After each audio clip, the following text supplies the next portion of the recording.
Hello there, it's Archie. I'm back for the ADHD Care Podcast. I hope you're doing well. I'm pleased to say I'm joined by a special friend of mine I've known for years, Simba. We go back to like over 20 years ago where we met when I was still at university, and we've kept in touch over the years. We've become fathers, and as I said, I've known Simba and his family throughout those years. Today I wanted to bring Simba on to just have a man-to-man conversation, really, just in terms of his journey raising his son who has special needs. And I just wanted to share, just to get him to share his story, really, and from a man's and father's point of view. And some of you might be aware that I'm also a dad to a son with ADHD, and I'll be obviously sharing my experience in the conversation as well. So let's bring Simba on our video call. Welcome to our podcast, and pleased to have you as a guest coming on. I've just quickly doing an introduction before I brought you on, just to say how we met, and we've kept in touch all these years. We've become dads. We raising fantastic kids out here, and we share the passion of music and our beloved Arsenal as well. Fingers crossed. We're not going to talk about that. Yeah, let's not talk about that. Let's not talk about football today. So. So for our listeners, do you mind just maybe telling them about yourself and just about your family, and particularly about your son? Just give us a bit of background there. Yeah, sure. I'm Simba Munyukwi. I'm a 44-year-old. I live in Northampton. I work in the logistics industry. About 14 years ago now, my son was born. And I think at the age of 2, we took him in. At the age of 1, we took him into nursery. The nursery were quick to pick up that, his speech was quite delayed and whatever else. And when he got to about 2, we managed to get a slot with a doctor. So he got diagnosed quite early. When you speak to other parents, kids get diagnosed pretty late, but he was diagnosed at about 2.5, I think. We'd already got the diagnosis. So I think raising him, the picture that I had of raising a child from when he was born to getting the diagnosis changed suddenly.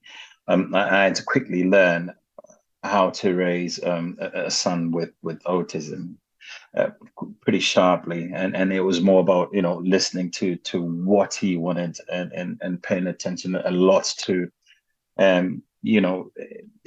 It was pretty good with pointing out what he wanted. He was nonverbal for quite a while, I think, until he was about 7 or 8. It was pretty nonverbal. He had a few command words. You can't stop him talking now. But there was so many challenges. From getting sort of like the diagnosis for myself, especially. The vision that I had of how I was meant to raise him, I had to completely change, and then I had to get into a totally different mindset. And that was more of understanding what I was actually dealing with at the time. Just to go back there. So, was he your first child, or? No, he's actually my second child. I've got an older son. He's 24 now. Okay. Yeah. Right. So but he's from a separate relationship. Yeah, and that's interesting when I speak to parents through my work as well, and certainly for me as well, raising a child with ADHD. What you picked up on a good point there, the visions that you had, I think, and most parents would have the same thing, where your child is born, you have this expectation of how they're meant to be, and how you as a parent was meant to raise them, and then all of a sudden you have a child who has differences, in this case autism, in your case. And I don't know how much experience you knew about autism prior to that. Did you have much knowledge at all about it, or?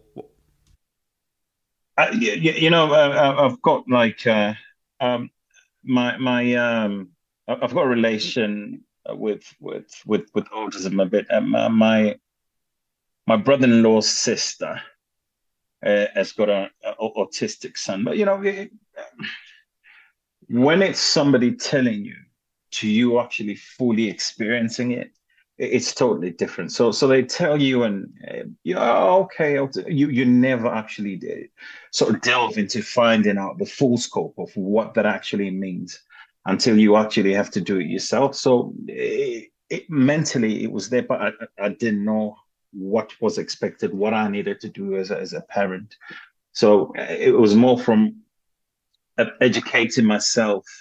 Um, his mum, his mum was pretty good because the moment she got the diagnosis, she was on it. I was a bit delayed because I don't know whether it was denial, but I was a bit slower catching up to what I was actually preparing myself for. She kind of we kind of worked together in a way that she was building this new mother and a new way of raising up our son. And I picked up a lot on what she was doing, but then I figured, I've got to educate myself here because otherwise, I'm not going to have a relationship with my son. So you have to actively sort of engage and try and do as much research as you possibly can. Yeah, for you certainly because you had an older son, the firstborn, and then obviously the second one came along. Did you feel, because obviously it sounds like your wife had already picked certain things up pretty much the same time as the nursery did as well, from what you're saying? Was it the same? Yes. Yeah. Because of the delay in speech. He used to bubble a lot, so it didn't actually. It was nonverbal in his early years. So she kind of picked up that there was something wrong. I was probably oblivious anyway to it, as fathers do. You go to work, you provide, and all of that stuff and whatever. Yeah. Yeah. But she picked up a lot on that because she spent a lot of time with him. So yeah, I would say she did a lot of the picking up of what was wrong before the diagnosis. Yeah. And you said you started to adapt your approaches at that point. Do you want to tell us a bit more, like exactly what was it that you were adapting? What is it that you were doing at that point? Absolutely. I think from an early age, he was quite assertive.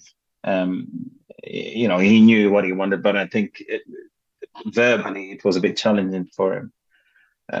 So, for instance, if he wanted something, he'd either drag you, Yeah. take you to the either refrigerator, point at what he wanted, so you give it to him or whatever. Or if it was something that he just didn't want, he'll protest. So you probably stand still and he's not going to do, that sort of stuff. So you kind of had to learn. And from the bubbling, you can tell that he's trying to say something, but you couldn't pick up what he was saying. So you have to actively listen to what he's trying to point out to you. So from that babbling, you actually could work out what sort of words he was trying to come up with. That's more the adaptation that was really needed at the time.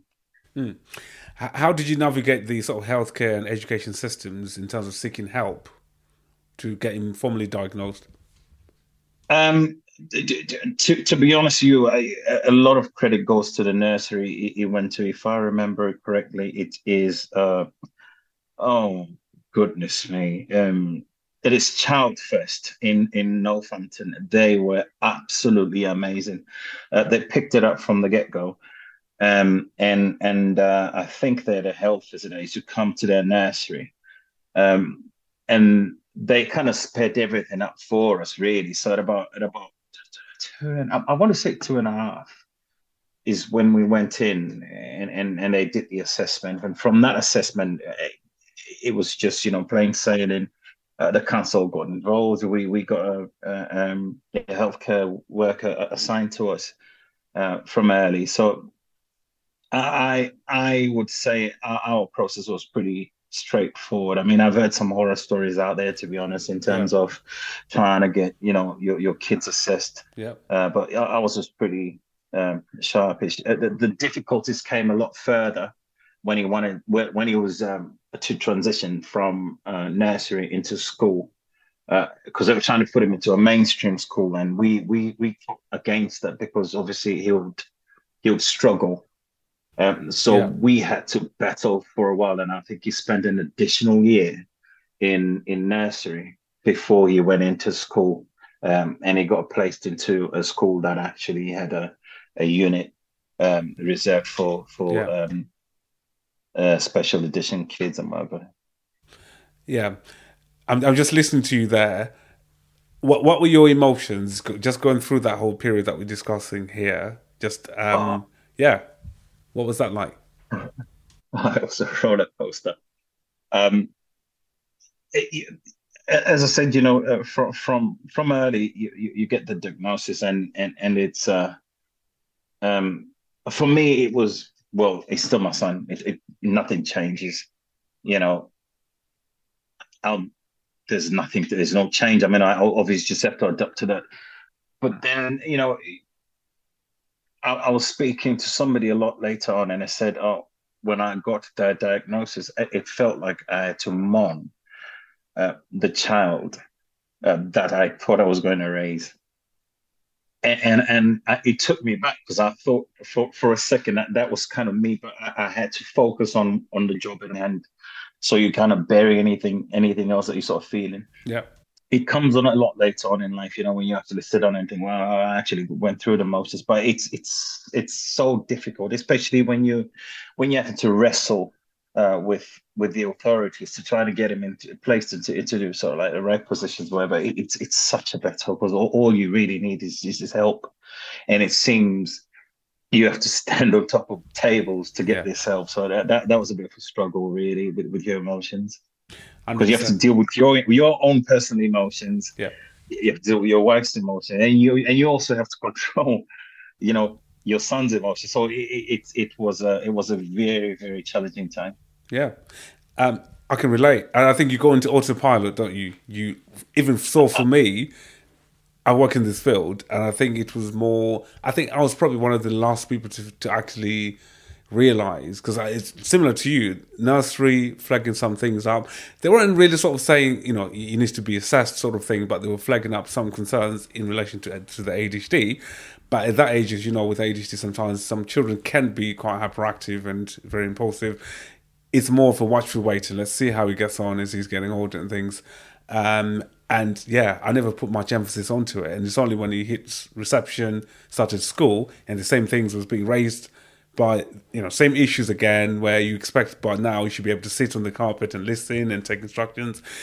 And that's when you start to think, okay, are we seeing this at home? And certainly for me, when I started to realize, yes, I was asking myself those questions, like, because I think for me, I didn't want to start to diagnose my own son to bring my work home, and I've always kept work separately from home. But when it's when it's occurring right in front of you, that's the last thing I'll be Yeah. thinking. Like, I remember some of my family sort of saying, like, "Have you considered?" Or, and that's I hadn't. The honest opinion I can say that I hadn't thought about it at that point. And it's only when he started the school, they were sort of saying that, this is something, we had a meeting, and they were like, I think this is something that we might want to just get him referred, even if he doesn't get the diagnosis, at least they've done the assessment. And that, for me, I then went into my work mode, and then I was like, okay, let me look into this more. And I started to do what I usually do in my work, trying to get more information from the school.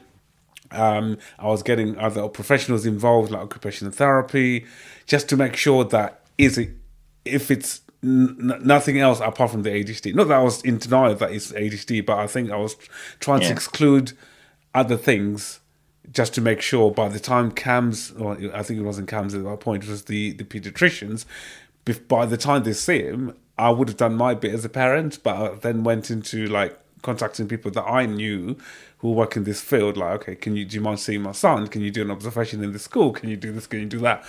And certainly by the time the pediatrician saw him, the diagnosis eventually came. And I suppose I experienced what you went through, where you kind of go into, okay, what's next?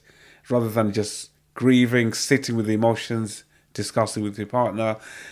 How do you feel? No one asks you those questions, particularly for us dads. I didn't know what you were going through. No, I've known you for all these no, years, no. and we never had Absolutely, yeah, that. yeah. Yeah, and we've got another friend of ours as well who went through his own journey with his daughter, And us three, I don't think we actually had a platform where we sat down and we were like, let's No, discuss it. we haven't. No, no, Yeah. no. Yeah. And I suppose that's something I want to discuss later on, just in terms of man, dads. Why do we not have these conversations, particularly when we are struggling to some degree? As you probably knew that I worked in this field, and I could have pointed you in some sort of direction to say, can you? I remember the first time we had the conversation. Yeah. Can you remember it? I think we spoke. I remember it. We spoke. Was it a year, 2 years ago? I don't Yeah. quite remember. Yeah. And at that time, I was great. You see, my son struggles with transition. He loves routine, and I think he had just started secondary school. And for him, he had settled into his primary school. He loved it. Everybody loved him, and he was thriving. Okay, so the change from primary school to secondary school for him was really difficult. So that time, it was like starting all over again, trying to get him into this sort of routine, trying to understand what he wants, what he. It was a battle, and he got a little bit, agitated after time, and it was quite aggressive because he started hitting people at school, and you're trying to break through. And that for me was probably the biggest struggle through this journey, because every other week you sort of going into school and you're thinking, oh God, is he going to get expelled? What's going on? So that's when I kind of reached out, and I'm like, look, I'm struggling. I don't know what to do. And I think what you said was monitor him, because he will lead you. Yeah.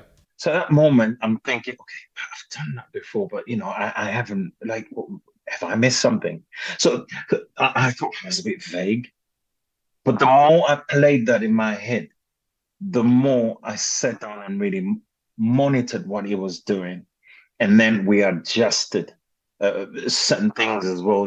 Like we're trying to mirror what he's doing in school, or we find out what he doesn't like, and then we speak to the teachers and we tell them, no, this and that and whatever. So we had to we actively work together with the school to get to where we are now. And where we are now, he's the calmest young man you ever see. Very calm. Yeah. So again, it's little pointers.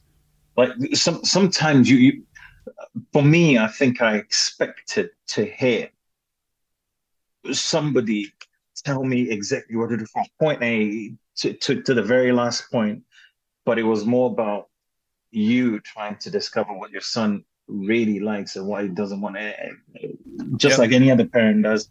Yep. But obviously with the special conditions that you've been blessed with. I always say I've been blessed with this condition. So, absolutely. Yeah. And you've just mentioned something that I remember we had that conversation, and that's something parents ask me.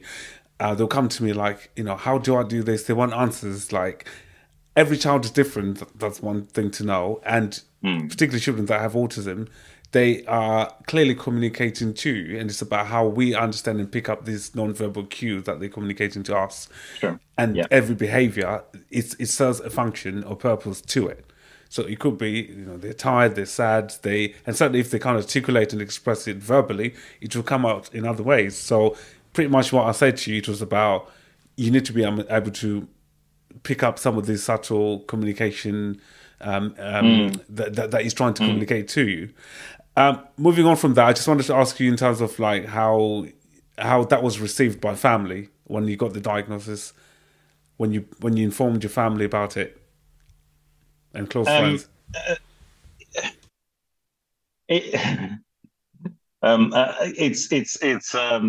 I think you don't really know because you just explain and everybody is sort of it's going to be fine. We'll see through it and all that. But I think a lot like what I said earlier was when it doesn't relate to you, everything is just sort of like on the surface. You're not looking, you're not going deeper into trying to find out, what it is, because you obviously you don't have to deal with them every day and whatever else, so you just know what you know. Um, um, I think family are very supportive. They understand that it's probably difficult because like I said earlier, uh, I've got a family that have a son who's autistic, and from that we kind of learned how to deal with it. But I think it's different when it's now within yourself and your surroundings. A lot of times, you get people that come around and say, "He looks fine. It doesn't even look autistic." I'm like, "Oh, what does that look like?" Yeah, yeah, So it's things like that make you think, oh, well, maybe people just need a bit more understanding of really what it is you're dealing with, yeah. rather than just saying, "Oh, yeah, I'm going to read about it and whatever." I think just a deeper sort of understanding. Maybe even sit down with me, just have a conversation about how I've got to where I am, and how I've been, the challenges that I sort of face every day, raising a son with special needs. Mm. Certainly for me, it was more of I'm trying to think at that time. You raised a good point there. I think for me, it was, when you go to work, I work with, Mm, amazing clients. I love to do the job that I do. Before I had my son, it was like, okay, you finish at 5 or 6, wherever you finish, you come home. That's a different story. Your life, is completely different to your 9 to 5. Whereas if you had it from dealing with it in work, and then you come home and you're faced with the reality of it, I suppose the first thing I can say is I could relate more now. Certainly at that point, I could understand where parents are coming to me and saying, these are the struggles that we're having to go through. If it's sleeping, if it's they have to adapt their activities to go out, plan to get to get the kid out the door, it's a struggle. And all of that I could actually relate. I was like, wow. I remember running a workshop for parents, and I was hearing all these parents saying and describing some of the difficulties that they were going through with their children with ADHD. And I was like, wow, I go through this, I can relate, which is different to when I used to run the same workshop before I had my son. Because I think I was coming from a textbook point of view, where what you were taught when you do the parenting course, which, yes, I don't think you had an emotional attachment, you can relate, whereas now, completely different. And I feel I don't like disclosing too much to the parents when I feel like it's them I'm trying to support, rather than me bringing my son into it too much. But sure. sometimes I feel like Hmm. I want to just sit there with them and just say, listen, I get you. I know exactly what you mean. I've been through it. I'm going through it myself. Which, that probably offers them some comfort as well, to know that they're seeing a professional who understands where they're coming from. Yeah. Yeah, yeah. Um, we talked about the emotional impact, you as a dad processing your emotions, and you mentioned a little bit some of the misconceptions, which is very interesting. How people view autism, even ADHD, not what we call hidden disabilities. Yeah. People think, I don't know whether they have a view of how someone with ADHD autism should look like, or I suppose that's the whole education, isn't it? That's where we come in, and that's why we're doing this podcast. Absolutely. And Yeah. to try and normalize it. And certainly we have platforms like TikTok, social media, which is actually helping with the educational part of it as well. And you've had to educate yourself, I'm assuming, through that whole journey. Uh, Completely. Yeah. I think so sometimes before you get the diagnosis of somebody that is either autistic or maybe as well some mental disability. Sometimes that misconception, especially amongst our people, it's like, "Oh, he's crazy, that one, or that one is he's a half-wit, and this, that, and the other." Yeah. There's so many things. I mean, we we're guilty of normalizing certain behaviors, and I had to learn quickly from the time that I got my son's diagnosis that maybe that's not actually a very good thing to do. So a lot of times that you come across some of these kids that are quite challenging, even in behavior. I totally understand. You don't know what the next person is going through. So I think that for me was a learning point was when I got that diagnosis, because I think sometimes we ourselves just go into that misconception as human beings of judging. So I think my learning point was actually that. Mm. Just getting that diagnosis for myself is when probably my mindset just sort of shifted into thinking that everybody's situation is different, and it's like even the kids themselves, they're different. You put them in one room, there's no differentiation of, oh yeah, he's bad. You can't tell because every kid behaves differently. Mm. Yeah, it's a self-learning sort of like uh, situation for myself, especially Mm. yeah, from the moment that he got that diagnosis, it was like that. Yeah, yeah, and knowing and accepting that things like autism and ADHD, they are lifelong. It's not like he's just had a viral That infection that that's going to go away in a few weeks or a few days. I think that was that for me was like I said, you have to mourn uh, the child that you thought you were going to raise, because this now is that's it. It's a life situation. Yeah, There's no sort of like, oh yeah, I'm gonna let him go when he's about 20. You're stuck with him for forever. yeah, and acceptance is Yeah, is key. yeah, Accepting what you have and what you've been given, rather yeah, than, as you say, trying to still wish that you had whatever you wished before you had your son. Um, yeah, and that's what I always say to parents. And I think it's understanding and accepting what you have, because some of the frustration could be coming from a point of trying to normalize your child, or trying to see them as they don't have difficulties, or they're choosing to act or behave in a certain way. yeah, yeah, Yeah, yeah. I struggled with that. I think when he was about age 4, um, because you're trying to sort of like give him commands, and he's clearly not understanding. And what my wife was good at was picking out that no, you've pushed him far too hard. He doesn't understand you. And I guess that was just from me having that little bit of a delay in catching up on what was going on. So that's where sort of the self tutoring comes into play. You really actively have to monitor him, and you can tell when he's getting frustrated. You can tell when he's happy. He's very caged with his information sharing. So you have to get into his. You literally physically have to get into his world. Um, for him to open up to you. So again, those are little things that you teach yourself yeah. in sort of trying to understand, the man you're trying to raise. Now that he's a teenager, obviously there are some behaviors that you could say he's a typical teen. How do you Mm. differentiate between, okay, this is just a typical 14-year-old and some of this might be his autism? His mom is good at that. That's a tricky one, His that. mom, his mom is, yep, Yeah. that's naughty. And okay, no, that he just doesn't understand what's going on. Yeah, Yeah. she's good at that. And Yeah.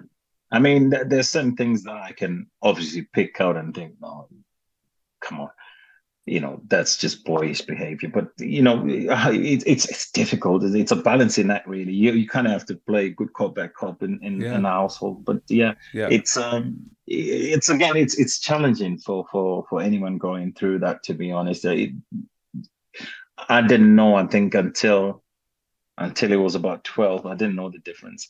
So I just Yeah. thought, yeah, maybe he just doesn't understand. Yeah. But his mom is like, no, he understands. I know he understands because he does it at school. He does this when he's there. He needs to do it when he's on. There So you I'm go. like, okay, There you maybe I'll take a back step. go. Yeah. um, and now, am I right in thinking, does he have some sort of awareness of his autism? I'm trying to understand the point where, did you sit him down to try to explain to him, or you haven't actually got to that stage? No, No. I haven't. And Okay. I just think the way that he's going through all of his transition, I think he's not ready to fully understand what is going on. I've seen him grow, right, from stage to stage, and you can sort of pick out that, yeah, okay, maybe if I explain this, he will get it. If I do this, he will get it. I think probably in the next sort of year or two, I think he'll be there, and he will totally understand what needs to what it means for him and everything else. But I think right now, I just don't think he's. Or maybe I think he's not ready, but he's probably ready. Yeah. Again, how do you know? Mm. It's so difficult. What are your worries if you think about him growing up, certainly become late teenager, 18, becoming a young adult? Do you have any worries at all about him? Um, yeah, God, there's several. You kind of want him to be fully independent. Um, and just full comprehension of what it means to be an adult. Uh, but I know that he'll have battles and he'll struggle. The biggest one that I had was probably bullying, because obviously it's a terrible world that we live in now, isn't it? I mean, Mm. uh, again, people not sensitive to what you might be going through. So that's probably one of my biggest struggles is if he goes out there in the big bad world, the bullying, how will he deal with that? How would he adapt? I mean, how will it affect him? That's probably one of my biggest challenges Mm. going forward. Yeah. Yeah. And as you say, these are transitions that naturally happen with anyone, really. And I'm sure you had fears when you left primary school to move to secondary school. But, they surprise you. Like, they'll just navigate through these transitions. For I think for my son as well, moving from reception, primary, he's still in primary school anyway. He's only 9, but there's things that you surprise you and you do, and you'd be like, "Gosh, I was worried about how he's going to get through this, if he's starting a new club or something like that." And sometimes you get into this overprotective mode as a parent, don't you? And you don't trust him in certain situations, so you overcompensate. You're doing things for him. You want to put him in cotton wool. You want to but sometimes it's letting go and just see how he copes in life, isn't it? It's about trusting him to be able to get through certain stages in life, and if he needs you. That's probably a learning moment for me right then. There you go. Yeah. Yeah. Yeah. That's all natural. Honestly, that's it. And in terms of like, after you got the diagnosis, were you offered any support at all as parents? Were you offered a support group or any kind of avenue that they were kind of sent down in terms of post-diagnostic support? Yeah, it was it's probably the strangest time ever. When he got placed into school, there was a group of mothers, and they all sort of like exchanged phone numbers, and they actually had a WhatsApp, and they had it going for a while. And I remember they used to go out. The men, no, there was a WhatsApp group for men, and I think there was about 4 or 5 men in that group. Nobody ever said anything to each other. We just kind of like carried on, and when you go pick up your kids, you kind of meet each other and you say, oh, no, we should go and meet and whatever. Oh, we should have a discussion about this, that, and the other. Oh, how is your son getting on? Oh, yeah, he's okay.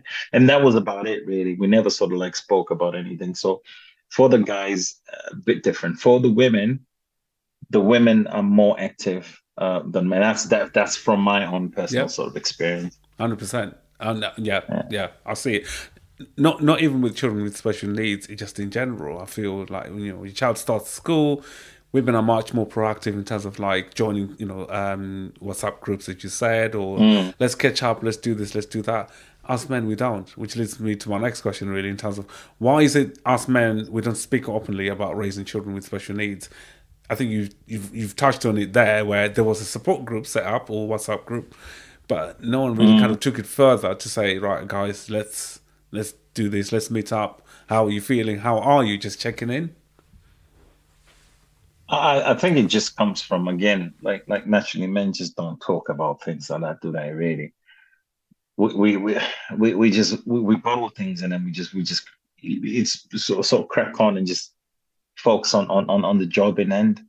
But whenever I actually stop and think, you know what, that's actually quite difficult for me. I don't know how to express myself and whatever. We never actually do any of that stuff.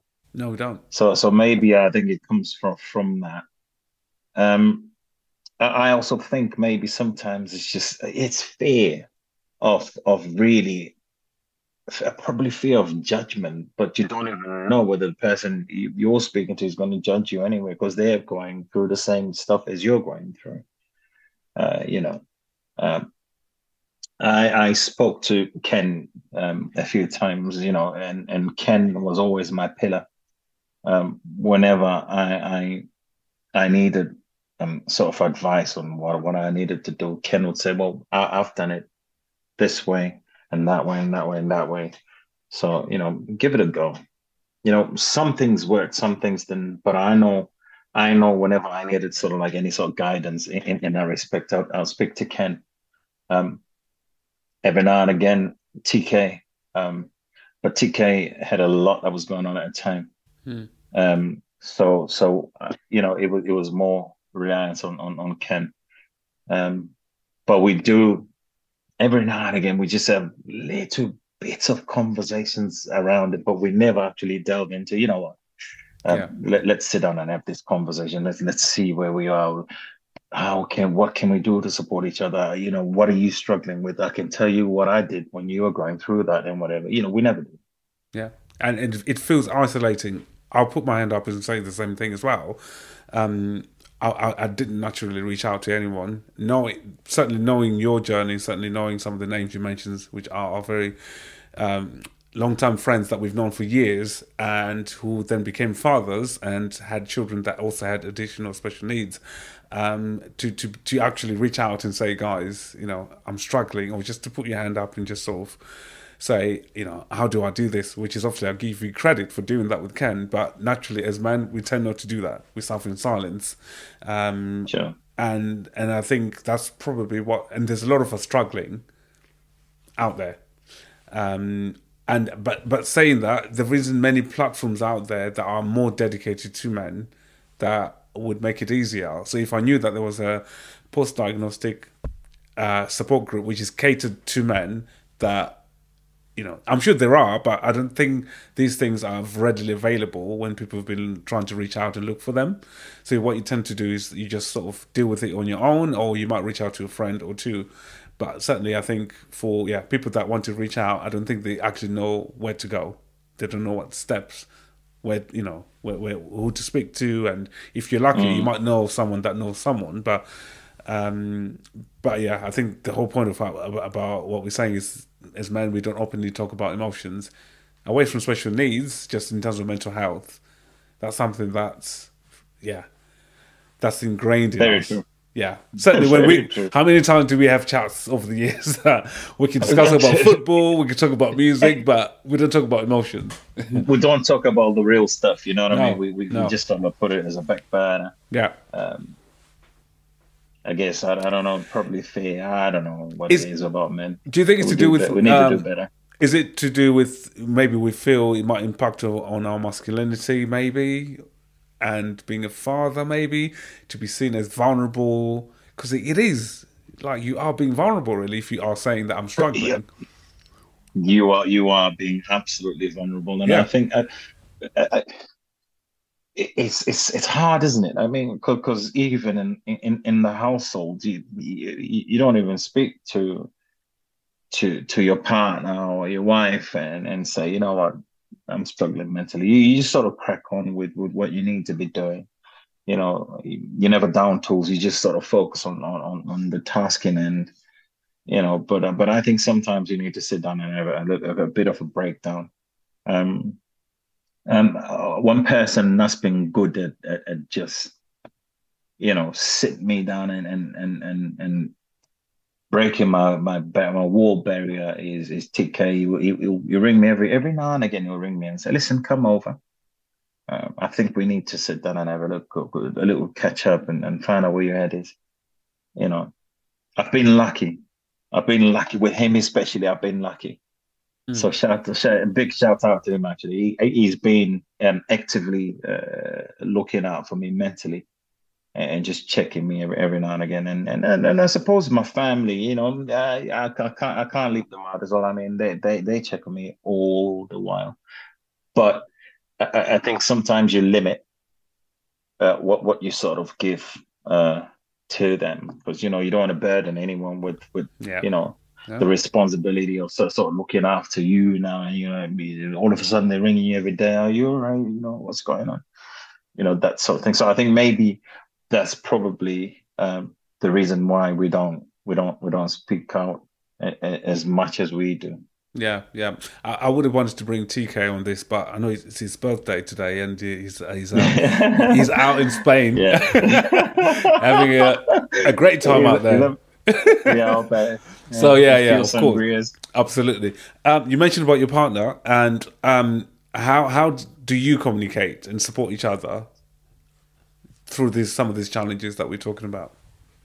Oh man, I think it's been absolutely great. I mean, there's challenges, early probably in the early stages there was challenges, because I think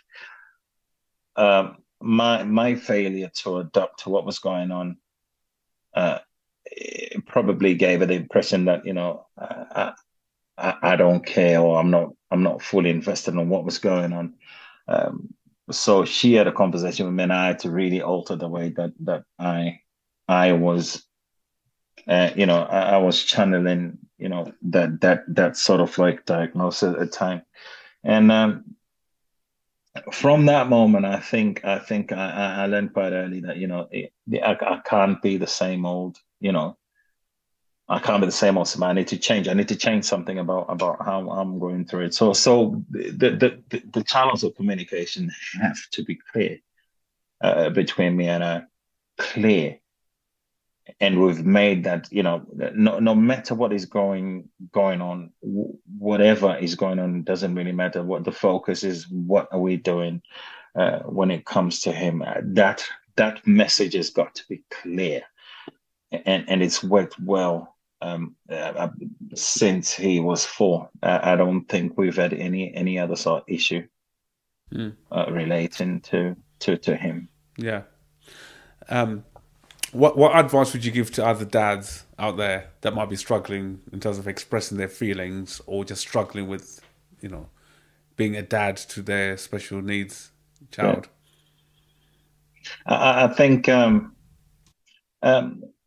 find the one person.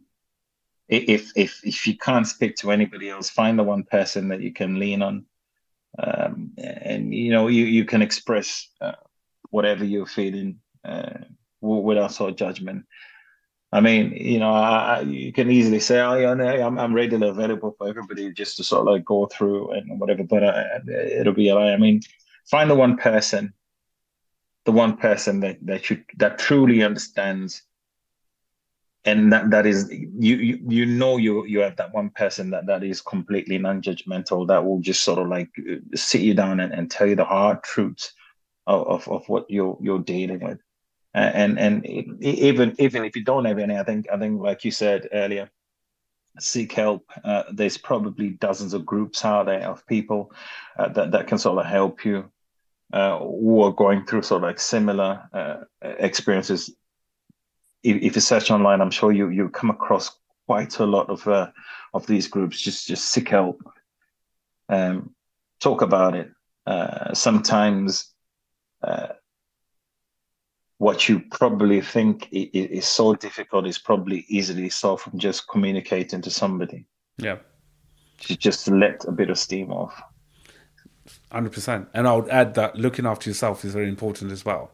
And sometimes we neglect our needs as parents, don't we? You super. Yeah, it's it's a full-time job and it's consuming at times, but Mm, it's very important because if you're not looking after yourself, it's going to impact on your role as a parent, and that your child will pick that up as well. And yeah, so looking after yourself, very fundamental, from exercise to do the things that you love. As you know, absolutely. if you have a passion, Absolutely. tap into that passion Uh, and don't give up. absolutely. Yeah, Absolutely. We tend to find things that help is like I said, you need to get into his world. Before he used to love fun fairs a lot, but I think he outgrew them, and so now he loves movies. He loves movies. So whenever there's a new movie coming around, have you looked at what's coming out next? So every 2, 3 weeks we off to the movies, even if it's just me and him, just sat there. Because sometimes we're like, yeah, let's just go as boys. We don't want mommy there. yeah, Or oh, let's go as a group. Okay, cool, let's go. So you just let him lead. A lot of things we do are tailored around him. What makes him happy, it is naturally somehow gonna make you happy, because if you see your boy happy, for me, I'm at peace. That's really what I'm living for, is making sure that he's all right. Does he have any other siblings? Yeah, well, he's got cousins. His Right, brother, his older brother lives in Zimbabwe, so yeah, you got the technology, WhatsApp and whatever else. right. But Kyle is very introverted. Right? He will come in, hello, straight to his bedroom, and it's either he's on his iPad or he's on TV watching um, YouTube clips or whatever else. You know what I mean? And so you Yeah, kind of have to actively drag him out of his room, bringing him in, and engage in sort of like activities. Otherwise, he will just stay at home and not do anything else. yeah. How do you, obviously, as a working parent, how do you balance the needs of your child alongside the demands of daily life? 'Cause it's quite challenging, isn't it? So, Yeah, um, there's not enough time in a day to do any of that stuff. So, yeah, the weekends are specifically dedicated to family time.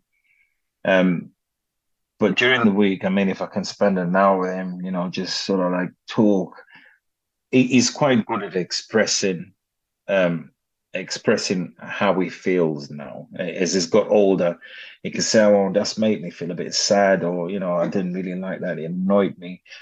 So he's pretty good at expressing himself. But most times, you kind of again have to push him to do that. But yeah, it's I actively make time during the week, an hour, and then off you go to work and whatever. yeah, So yeah. yeah, you really have to actively sort of like make time Is he for him. is he an Arsenal fan like Daddy? Oh, 100%. He was. Do you know? I didn't push him. He just. We went into a sports shop once, and he was looking at football jerseys, and he says, "I like that one." I'm like, "Well, which one?" It was the red, the first Fly Emirates. He's like, "Yeah, I like that one." I'm like, Oh "Oh, yeah, I'll tell you what, I'm buying that for you." yeah, yeah. You're gonna be an Arsenal recruit. Yeah, Yeah, so exactly. yeah, he's definitely an Arsenal fan. Yeah, well, I guess it's from watching his dad watching the Arsenal games, I know. during the difficult years. But the thing is, like, my, my, Ah, my son did a complete U-turn, and I'm sure a lot of listeners will be like, "How did you let him do that?" So, grew up as an Arsenal fan. When you're raising a kid, right, and you're trying to kind of mm, you buy everything for them, like their bedroom is Arsenal for me anyway. Their mm, bedding, pajamas, and baby grows and everything. And then he got to a certain age. How old was he? 7, 8. Went to school, and he was surrounded by Liverpool fans, like his friends, and he was like gravitating towards Liverpool. And the next thing is like, Dad, I'm supporting Liverpool now, He's a lot. Honestly, he's a lifelong Arsenal fan, but you can see how the peer pressure. You know how it works. Where he's trying to fit in with the crowd and stuff like that. But he loves it. He still watches the Arsenal games, and he'll be gutted if he can't see it, if it's late, like if he can't see it and stuff. And now he's definitely cheering because he knows Liverpool is completely like not going to win the league now. So he's like rooting for Arsenal, which is good. Go on, yeah. He'll come back. He'll come back home. He'll come back. Exactly. He's fine. Yeah. Yeah. You touched on some of the positive things I wanted to ask, just obviously to end on a good note as well. What are some of the positive experiences and moments of joy that's come from you raising your son with autism?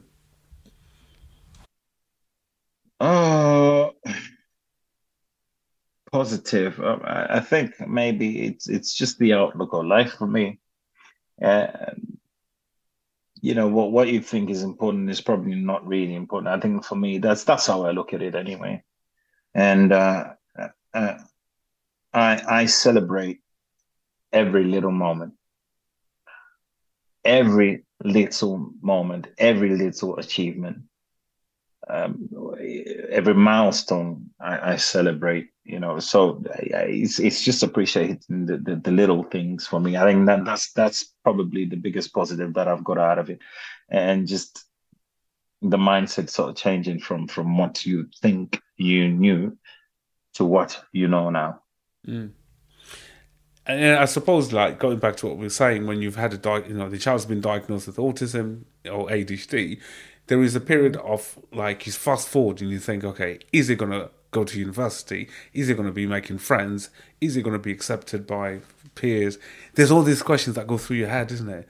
Naturally. True story. Yeah. True story. And then you start to go through the moments, and I honestly, for me, I don't wake up and I'm not reminded of his ADHD. I don't see him as ADHD in my head. I see him as my son, who happens to have ADHD. So, and as you say, there are ways of navigating how you parent and things, but naturally, if you just, rather than too much emphasis on the diagnosis itself, which obviously sometimes, yes, you have to be mindful of it, but he's still your son at the end of the day. He's still, he's got all these positive strengths that, he can still capable of achieving. Your son's probably like quite good at certain things, or he's got passion and interest in, you never know. As he's getting older, some of these interests will start to shine, and it's about sort of focusing on those things. If okay, he's into movies, fine, okay. Who knows? He might actually launch a career in that. You might want to go down that path. Or I think as parents sometimes we try and put kids in the box, don't we? We want our son to be able to grow up in this way and achieve and go to university and do this, do that.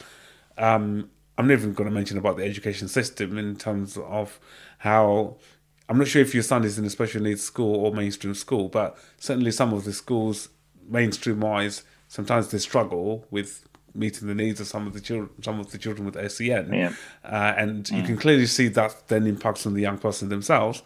Some of the behaviours and difficulties that they're noticing, it's purely because of how the school is not really equipped enough to be able to support the needs of the child. They've got the different perceptions. Think about what you were saying there, how you've had to be the master of your child in terms of understanding how he thinks, getting into his his head, as were, and look at how his world looks like. Most schools, some mainstream schools, they haven't got the time for that. If you think about it, it's they have 30 other kids in the classroom where they wouldn't then go above and beyond to actually make something that's more tailored to someone with additional needs, provided that they're not really specialized in that field. So is your son in a special needs school, or is he mainstream? He is. In primary school, he was in he was in a regular school, but they had a unit that was set aside for the special the special needs kids. That did wonders for him. He loved it there. But secondary school now is purely tailored for special needs, just special needs only. And they also have like a college. The school's got a college So when they finish their secondary school, they go into this college and they learn, you know, any form of art. Kyle is good with sort of like design and drawing. So he says he wants to be he wants to be a game developer. I'm like, you know, and Yeah. that's what you want. No, all you can do is just push your son towards what he enjoys really, and you just have to support, you know, just like probably any other parent would do. Yeah. Yeah, but yeah, he's in a special. It's a special needs school, 100%. And I'm assuming again he's got an education and healthcare plan as well, like an EHCP. We got that early. Yeah. We got it. However, to get it, I think that's where the struggle came in obviously trying to get him into. They were trying to push him to get into school early without the care package. But as soon as the care package came through, we got a place for him, and then we took him to the school.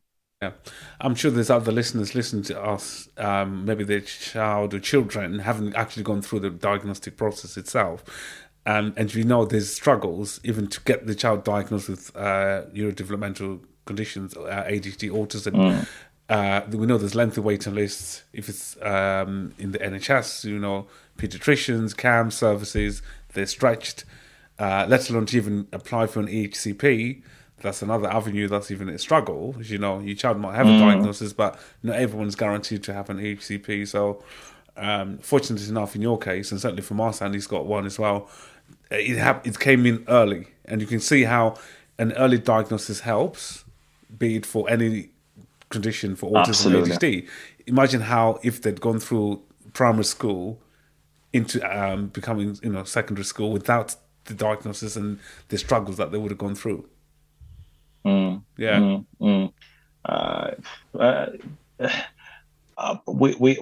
were lucky, man. You know, we were so lucky because some of the stories that I've heard, I mean, they're still kids.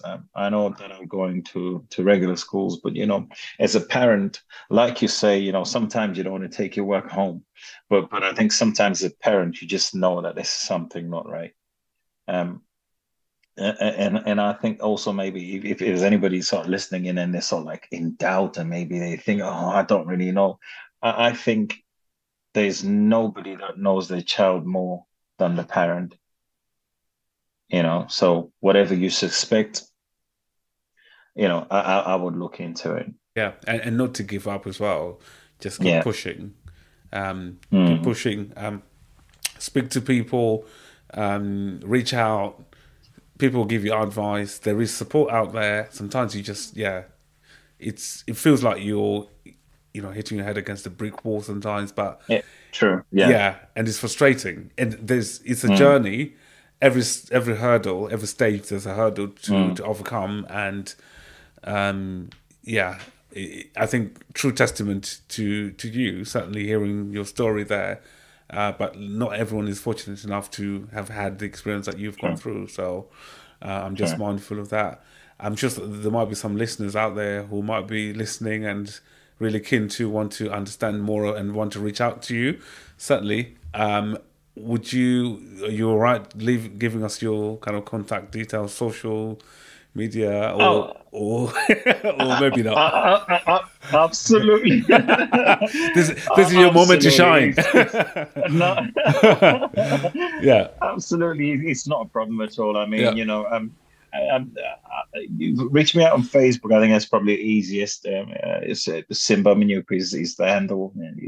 Honestly, feel free. Whatever I can share with you, I'll share with you gladly. Yeah. Glad without any hesitation as well. You know, sometimes it's a bit nerve-wracking to sort of like speak to somebody new, but I'm very approachable, very easygoing. Yeah. Come and ask me anything at all. Yeah, I'll drop your contact details in the podcast description for people to sort of reach out, whoever wants to reach out. Any final thoughts? Anything else you want to sort of highlight that we haven't discussed before we finish? No, I think you've touched on quite a lot there, and I think maybe the one thing that hit home there is I think we probably need to do better as the guys, maybe even set aside a day that we just say, you know what, we're just going to set aside a day and we'll sit down and we just talk about ourselves and find out how you guys really are, and not just how are you coping, how's things going, are you okay, is everything, we just sit down and really discuss on how you are as Archie, you know, how are you finding? Are you okay? Mentally, how are you coping and whatever? We need to do better in that regards, I guess, Yeah, and tighten that a little bit more. definitely. I think checking in, Mm. certainly.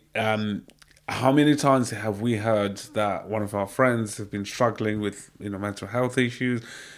We've had sad news of I can think of a couple of friends, 3 friends who have, unfortunately, it resulted in, not so great outcomes due to their struggling with mental health. And that's the first thing we think about. I was talking to him the other day, or I was with him, I did this, I didn't even get an idea that that's what they were going through. And that's pretty much what you're trying to say there, that as much as it appears like someone is fine, but they might be actually struggling. And it might take you, as you'll say, how are you, like what you just said, how are you, like, as how are you feeling, how's everything, without and I think certainly as men we definitely need to be much more open and have these platforms where we can discuss openly about our feelings, emotions, whatever struggles we're going through, and even just sharing successes of our children, really, because it's not all about negative, it's about the positives as well. Yeah. Absolutely. Yeah, absolutely. Yeah. No, absolutely. No, that's absolutely perfect. Yeah. It's perfect. Go on. Yeah, go on. Sorry. Yeah, I appreciate you having me on your podcast. Really. No, it's been great. This has been something in the making for a long time now, and I'm glad that we got to sit down and connect. Certainly, and I think this is the first of the many. I think next time, if we can, as I said, I want to bring more people on here. We can have an open discussion. Feel free, if you know anyone. I want to encourage more for a wider discussion. We can make it as informal as possible. Whatever, as much as we are trying to push the message out there, I think that's the key. And for, hopefully reach out to people that might be listening and make a difference to someone out there.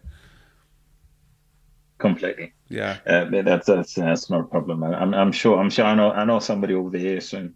When they get back from their birthday. Of course. Oh yeah. He needs to definitely come. Absolutely. Yeah. I was texting him earlier actually. He was like, I'm studying myself in Spain. So anyway, Simba, great to have you, and thanks for sharing your story. Good to see you as always, and go well, and all right, all the best. All right, take care. See you later. Bye.